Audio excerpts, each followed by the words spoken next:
Est-ce que les banques américaines regardent les revenus français? Non, non, ils ne regardent pas du tout les revenus français. On ne va pas aller regarder vos revenus personnels, on ne rentre pas là-dedans. C'est vraiment en fonction du bien que vous allez acheter. Nous, on va vérifier que votre achat est rentable. Et puis ensuite, vous avez votre rapport et voilà, on n'a pas besoin de vos revenus personnels. Bonjour à tous et bienvenue sur ma chaîne. Je m'appelle Enzo, je suis investisseur immobilier aux États-Unis et j'accompagne plusieurs personnes à investir aux États-Unis. Aujourd'hui, nous avons une invitée spéciale qui est dans le financement. Elle s'appelle Marine. Elle va vous expliquer à peu près ce qu'elle fait et pourquoi nous faisons cette interview-là. Marine, tu peux te présenter. Oui, bonjour Enzo, merci de m'inviter sur ta chaîne. Oui, je suis Marine Gould, j'habite aux États-Unis. Je suis courtière en financement immobilier aux États-Unis. Je suis domiciliée en Floride, mais je peux faire des financements dans la majorité des États aux États-Unis. J'ai ouvert mon propre cabinet, mon propre brokerage de financement en 2018. J'accompagne principalement des francophones, que ce soit des Français, des Canadiens. La majorité de mes clients sont francophones. Voilà. Donc c'est souvent des personnes de Floride qui viennent vers toi pour des investissements ou c'est un peu partout? Oui, j'ai beaucoup quand même de demandes pour la Floride, mais pas uniquement. J'ai pas mal aussi de demandes à New York, Texas. Ok. Est-ce qu'un Français peut réellement obtenir un financement, sachant qu'il est étranger, aux États-Unis? Oui, absolument. Donc oui, les financements pour les non-résidents américains sont tout à fait possibles. Il faut aller voir les bonnes personnes parce que si vous allez dans une banque traditionnelle, eh bien non, eux, ils ne prêtent absolument pas aux non-résidents. Donc Ouais. c'est pour ça que vous avez besoin d'aller voir des brokers comme moi, courtier hypothécaire, où là, oui, on a plusieurs prêteurs pour vous financer aux États-Unis. Ok, d'accord. Il faut pas être résident américain, quoi, pour l'avoir. Voilà, pas forcément. Donc, on n'a pas besoin de visa. Même sans visa, aux États-Unis, vous pouvez très bien acheter et contracter un prêt hypothécaire. Ok, super. Donc, après, si vous avez un visa ou une green card, bien sûr que oui, vous avez même une petite amélioration au niveau du taux, mais il n'y a pas énormément de différence. D'accord, ok, ok. Et est-ce que le français, enfin l'étranger, enfin en tout cas qui n'est pas américain, il a besoin du SSN? Il n'y a pas besoin d'avoir de numéro de sécurité sociale américain, Ok, ni de ITIN non plus. À la place, nous, on va demander une lettre de référence bancaire. Donc, j'ai des modèles tout faits que je peux vous envoyer. Et c'est une lettre qui indique que vous avez une bonne tenue de vos comptes bancaires. ok. Juste avec ça, c'est bon, ça peut être Ça finançable. remplace le rapport de crédit américain, en fait. D'accord. Et est-ce que il est obligatoire d'avoir une LLC pour un étranger pour pouvoir investir aux États-Unis? Alors, la majorité des prêteurs demandent à ce qu'il y ait, oui, une entité américaine, une LLC ou corporation américaine, pour contracter le prêt, parce qu'ils préfèrent prêter à une entité américaine plutôt qu'à une personne étrangère. Le prêt est au nom de la compagnie et vous êtes propriétaire de la compagnie. Par exemple, en cas de non-paiement, c'est une entité américaine, donc pour eux, c'est plus facile d'hypothéquer le bien si vous ne payez pas, Mhm. que lorsque c'est une personne étrangère, c'est plus difficile. Enfin, ça arrange aussi l'investisseur aussi d'avoir une LLC.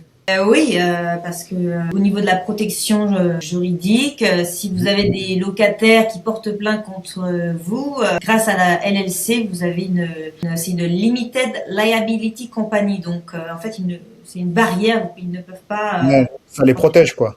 Voilà, ça les protège directement. Ils Ok. peuvent porter plainte contre eux personnellement. Et quel type de profil peut être financé? En fait, nous, ce qu'on veut voir, c'est des fonds sur un compte bancaire. C'est ça D'accord. pour nous, presque le plus important pour vous qualifier. Ok. Il faut 25 d'apport minimum Ok. pour les non-résidents. Voilà, 25 à 30%. Le minimum, c'est 25%. Ce qu'il faut principalement, c'est de l'apport et puis un passeport. Donc, il y a certains pays que l'on peut pas faire des prêts hypothécaires, par exemple la Russie, la Chine. Mhm. Voilà, donc passeport français, c'est très bien. Ouais, c'est bien pour, grâce à la convention, du coup, ça nous aide un peu plus, la convention France-US, pour faire des investissements et tout ça. Oui, ah oui. Ok. Quel est le taux moyen actuellement? Alors, pour un non-résident, donc ça va dépendre du montant de l'effet de levier. Nous, on va vous qualifier sur la base des loyers potentiels qui Mhm. va pouvoir rembourser la dette Ok. plus les charges. Si vous avez un loyer qui est beaucoup plus élevé, eh bien vous avez un meilleur taux d'intérêt. Mais bon, en règle générale, en ce moment, on est en mars 2026, on peut dire que on a entre 6 et 7%. Il ne regarde pas la personne, c'est-à-dire son salaire, s'il a un CDI ou s'il a quelque chose. C'est juste la LLC, l'apport et le bien, c'est ça? Le bien, voilà exactement. On va pas aller regarder vos revenus personnels, on rentre pas là-dedans. C'est vraiment en fonction du bien que vous allez acheter. Nous, on va vérifier que votre achat est rentable. En fonction des loyers potentiels, on estime la valeur du bien et des loyers. Et puis ensuite, vous avez votre apport et voilà, on n'a pas besoin de vos revenus personnels. Ah, c'est super, hein. Par rapport à la France, c'est un peu compliqué. Enfin, pas que la France aussi, mais voilà. Là, ça facilite pas mal de personnes. C'est vraiment une question d'apport et de bien, quoi. Exactement.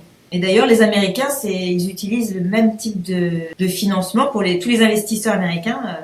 Ah oui, d'accord. Financement. Même les Américains, ils utilisent LLC, c'est pas en nom propre. Oui, même les Américains investisseurs, tous les investisseurs américains, oui, ils utilisent des LLC. Et quelle durée de prêt est proposée, la durée? Alors, pour les non-résidents, on n'a pas le choix sur l'amortissement, c'est toujours 30 ans. 30 ans, ok. Ouais, 30 ans, donc l'avantage c'est qu'il y a un meilleur cash flow, mais c'est vrai qu'il n'y a pas le choix. J'ai des clients, quelquefois, ils veulent un 15 ans, un 20 ans, mais on n'a que du 30 ans. Quelle est la différence de financement entre le prêt DSCR et un prêt classique? Est-ce que c'est pareil avec un prêt en France, comme le DSCR? Est-ce qu'il y a une différence ou c'est à peu près pareil? Alors en fait, je connais pas le prêt classique en France. La seule chose que je sais, c'est que c'est apparemment difficile d'emprunter en France et vous êtes limité dans la quantité de prêts, tandis que ici aux États-Unis, vous êtes illimité dès lors que vous achetez une LLC, sur une compagnie qui a encore 200 maisons à leur actif. Est-ce qu'il y a un taux d'endettement? C'est-à-dire que, voilà, justement, les prêts en France, une fois qu'on a investi peut-être, allez, 2, peut-être 3 fois, la banque commence à nous regarder en mode, non, c'est bon, vous arrêtez, essayez de rembourser déjà les biens et après on verra. Est-ce qu'il y a ce même système aux États-Unis ou pas du tout? Alors, dès lors que vous êtes à travers des LLC, des compagnies américaines, dès lors que vous achetez à partir de ces compagnies-là, eh bien, vous êtes illimité dans la quantité d'achats. Tant que vous avez l'apport nécessaire, vous pouvez acheter. Simplement, si c'était en nom personnel, oui, là, il y a une limite à 5 prêts environ. Voilà, à travers une compagnie, c'est vraiment limité. Tant qu'il y a de l'apport, on peut investir. Tant qu'il y a de l'apport, vous pouvez acheter et il y aura des financements. Concernant les prêts flip, comment ça se passe au niveau des prêts flip? Les prêts avec rénovation, donc c'est vraiment différent et ça vient de s'ouvrir sur le marché des non-résidents. Avant, c'était uniquement pour les Américains. Mais depuis 2025, ils ont ouvert aux non-résidents maintenant. Donc, ce prêt-là, c'est un prêt typiquement de 12 mois, jusqu'à 12 mois en fait. Vous payez que les intérêts. En général, on peut financer 75% du prix d'achat, plus 100% du budget rénovation. Donc, vous payez que les intérêts au fur et à mesure. Vous avez une ligne en fait de rénovation. Donc, vous devez avancer les travaux et vous faites rembourser au fur et à mesure ou en 1 ou 2 fois, c'est comme vous voulez. Et donc, vous payez les intérêts en fonction de ce qui est utilisé. Et ensuite, vous pouvez refinancer ou vendre. Il n'y a pas de pénalité parce que justement, c'est un prêt court terme. Il faut savoir que le taux d'intérêt est quand même beaucoup plus élevé qu'un prêt classique. On est quand même dans entre 10 et 12%. Mais vous payez uniquement le nombre de mois utilisés. Et que les intérêts aussi. Donc après, ça dépend de votre stratégie de sortie. Soit c'est la revente ou soit c'est un refinancement sur un prêt long terme, mais on peut rapidement utiliser la nouvelle valeur après travaux du bien. Donc en fait, on n'est pas vraiment coincé dans ce type de prêt. S'il peut y avoir un problème, on a fait la rénovation, est-ce que ça peut switcher pour devenir... Un refinancement, donc c'est possible, mais la seule chose très importante, il faut mettre un locataire en place. Pour refinancer, il faut qu'il y ait un locataire dans le... Donc dès le départ, il faut savoir que la maison, si elle est rénovée déjà, et qu'il y a une possibilité de la revendre, il faut savoir aussi, en locatif, si c'est assez bon pour pouvoir faire aussi cette demande de refinancement, non? Oui. D'accord. Oui. Comme ça, c'est votre backup plan si vous n'arrivez pas à le vendre au cas où, on peut refinancer. En gros, il retombe toujours sur ses pattes, en fait, l'investisseur. Il arrive toujours à sortir d'une situation. C'est complètement différent en France. Une fois qu'on a fait un bien et qu'on pense qu'on va le vendre, ça devient très compliqué. Donc, pour le prêt avec rénovation, le seul bémol, entre guillemets, c'est qu'il faut que les fonds soient transférés aux États-Unis sur un compte, sur leur compte, le compte du client pendant 30 jours au moins. On a besoin d'un relevé bancaire complet de 30 jours. C'est ce que je fais souvent aussi pour ceux que j'accompagne pour investir. C'est vraiment, je leur dis souvent d'ouvrir un compte américain et de le laisser dormir déjà et verser les comptes et en attendant que vous ayez le EIN, par exemple, qui prend un peu de temps pour l'avoir. Et comme ça, ils sont déjà opérationnels pour après pouvoir investir directement. Ici, les prêteurs dont on parle, eux, ils ne voient pas vraiment le risque étant donné que le client met l'apport de 25 à 30%. Mhm. Au pire des cas, ils récupèrent le bien alors qu'ils ont uniquement injecté 70% du prix d'achat. Donc, c'est tout bénéfice pour eux. Sur quoi se base l'analyse pour le prêt? C'est vraiment sur l'effet de si le loyer couvre complètement le prêt. Sinon, c'est rien d'autre. L'analyse principale, c'est ça, c'est de calculer que les loyers potentiels, même si le bien est vide à l'heure de l'achat, que les loyers du marché autour de la maison puissent rembourser le prêt, plus taxes foncières, assurance de la maison et frais d'association s'il y en a. Ça, c'est le calcul principal. Et ensuite, on vérifie la valorisation du bien par rapport au contrat. Ensuite, on vérifie que le client, il a une bonne tenue de ses comptes bancaires, puis qu'il a les fonds nécessaires. On source les fonds, ça dépend des prêteurs. Ça peut aller jusqu'à 2 mois où on remonte à l'origine des fonds. Dans ces cas-là, on a besoin des relevés français. Okay. C'est tout. Combien de temps prend l'approbation? En général, entre la signature du contrat et la signature remise des clés, il faut compter 30 jours. D'accord. Mais si vous signez à distance de France, par exemple, là c'est plus long parce qu'il faut aller à l'ambassade des États-Unis. Ouais. Il faut plutôt compter 45 jours.